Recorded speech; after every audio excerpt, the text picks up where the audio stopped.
हमारा नेक्स्ट जो होगा वो होगा एरर इन मल्टीप्लिकेशन।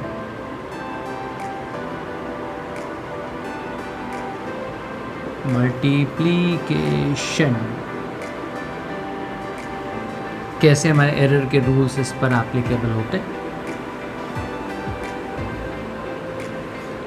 तो यहाँ पे मैं पहले ही से लिख रहा हूँ कि क्या है, z इज़ इक्वल टू हमारे पास x है और हमारे पास y है। तो ऐसे ये हमारा फंडामेंटल है, लेकिन यहाँ पे मेंशन करना पड़ेगा कि डेल्टा x क्या है। Delta x is the error in measured value of x। इसी तरीके से डेल्टा y जो होगा वो होगा error in measured value of y। और ध्यान रखना है कि डेल्टा x और डेल्टा y क्या होता है। मैंने ऑलरेडी एग्जाम्पल्स लिए, लेकिन फिर भी यहाँ पे एक बार फिर से इस चीज़ को एक्सप्लेन कर देते हैं कि मान लीजिए दे रखा 10 ± 2। तो इसका मतलब क्या है, इसका मतलब ये है कि आपके पास 10 मैक्सिमम और मिनिमम 10 - 2, यानी ये आपका जो प्लस और माइनस वाली जो वैल्यू होती है ये आपको क्या बताती है, आपका रेंज को कवर करवाती है, कितना इधर कितना उधर। इस तरह से लेना पड़ेगा x plus minus delta x और फिर यहाँ पे लिखेंगे y plus minus delta y।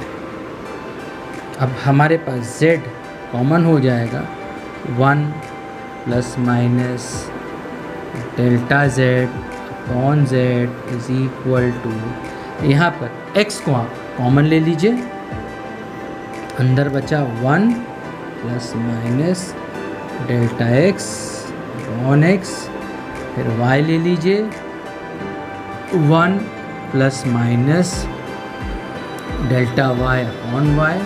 इस तरह से x और y। फिर ये एज यूजुअल की तरह अगर मैं ऐसे लिखूं तो हमारे पास ये चीज़ हो जाएगी, और इसको ये तो है ही आपके पास 1 plus minus delta x upon x, फिर आपके पास 1 plus minus delta y upon y, ये भी है आपके पास।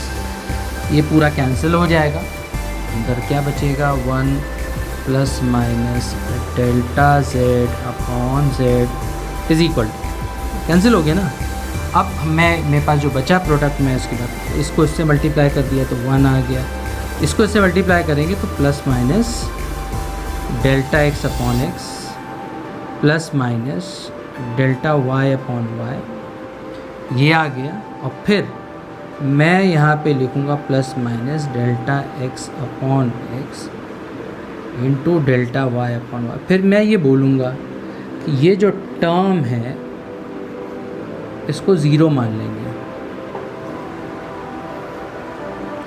अब क्वेश्चन ये ज़ीरो क्यों मान लेंगे, या फिर मैं दूसरा वर्ड यहाँ पे लिखूँगा कि मैं इस टर्म को निगलेक्ट करूँगा।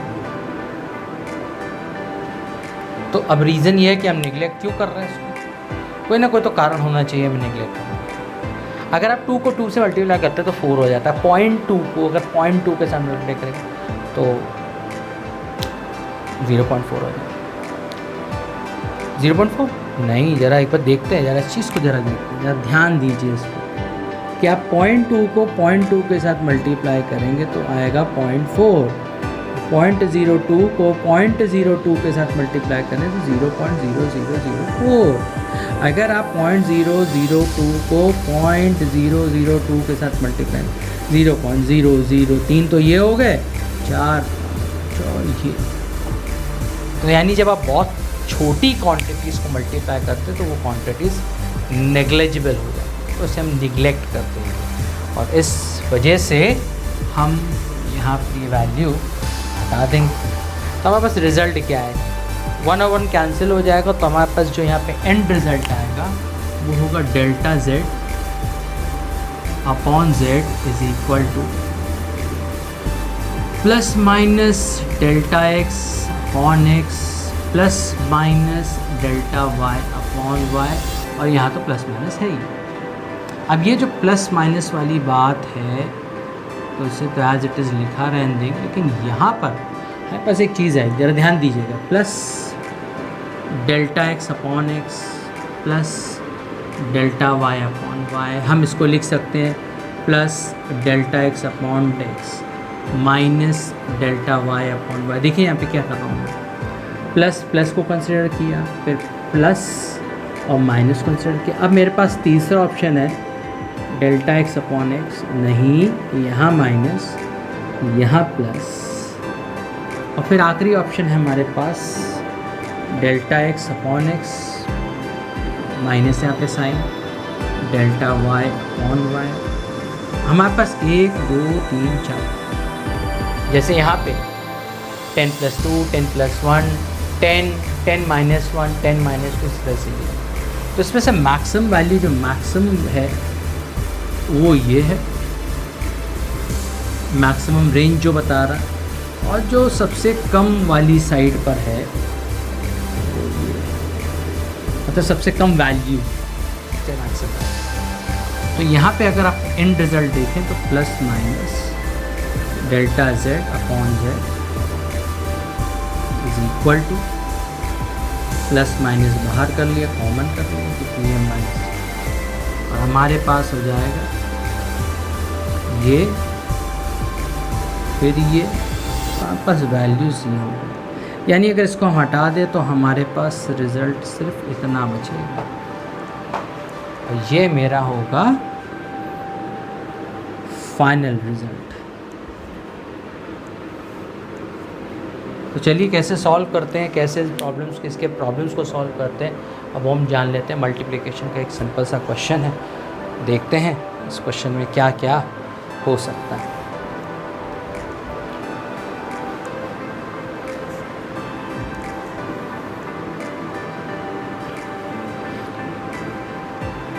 सॉल्व करने के बाद हमारे पास ये आया, और ये आपका एंड रिज़ल्ट है।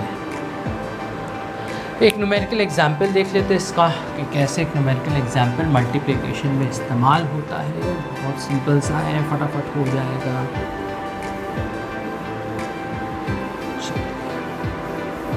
सॉल्व करना। अब हमारे पास अब दे रखा है फाइंड द एरिया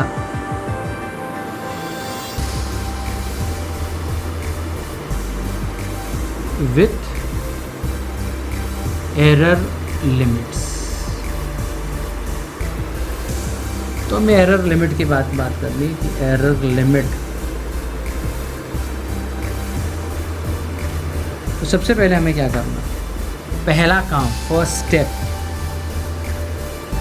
सबसे पहले एरिया निकाल लो, और ये निकालने के लिए 5.7 इंटू, आप चेक कर लो आराम से, ऑफ कोर्स सॉल्व करने के बाद राउंडिंग ऑफ।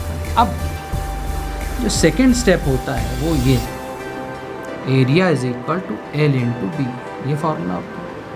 अब यहाँ पे क्या करेंगे हम, मैं यहाँ पे लिखूँगा डेल्टा ए अपॉन ए, क्योंकि मैंने क्या सीखा है, मैंने ये सीखा है कि यहाँ पर ज़रा देखिए इस चीज़ को यूज़ कैसे करते हैं। तो ए का, क्योंकि फॉर्मूला क्या है हमारा, z is equal to X into Y, तो यहाँ पर x है, यहाँ पे value delta A upon A is equal to, अब ऊपर लिखेंगे ये l है, तो ये delta l upon l plus delta b upon b, ऐसे लिखूँगा। मतलब जो चीज़ यहाँ पे उसको एज इट इज कॉपी करते हैं, क्योंकि हमारा रूल यहाँ पे कह रहा है इस तरह से हमें लिखना है।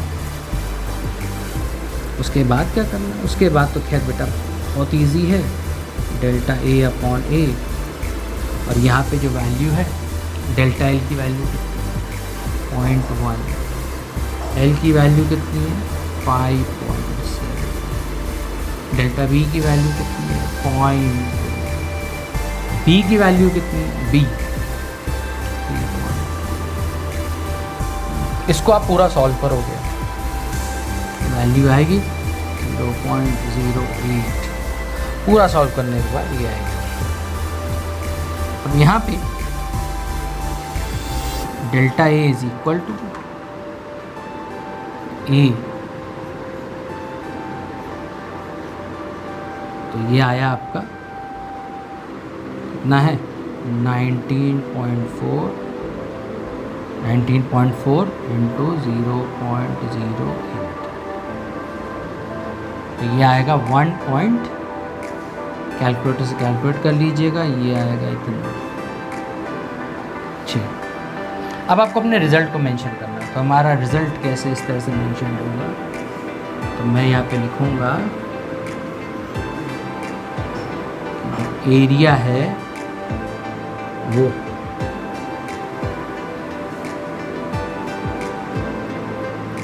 19.4 ये प्लस माइनस 1.6 विथ एरर।